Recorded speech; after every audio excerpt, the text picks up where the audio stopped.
Our Reconfigurable Robotics for Responsive Manufacturing R3M project focuses on developing adaptable manufacturing systems that can quickly respond to varying demands. Industrial and traditional manufacturing systems are typically designed for specific products and often struggle to adapt to changing demands, especially in industries where product types and volumes fluctuates.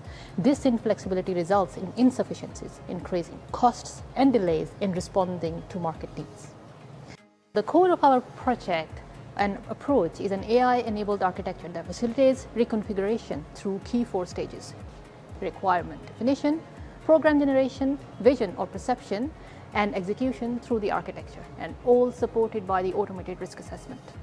The significance of R3M lies in its potential to revolutionize manufacturing by enabling rapid automated reconfiguration of robotic systems. This innovation not only boosts productivity but also enhances resilience, allowing manufacturers to stay competitive, reduce downtime, and efficiently meet diverse production requirements.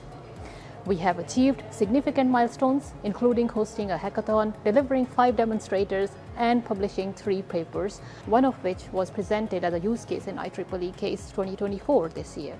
Notably, our work also won a poster prize at UK RAS, showcasing our innovative contribution to robotics and manufacturing resilience.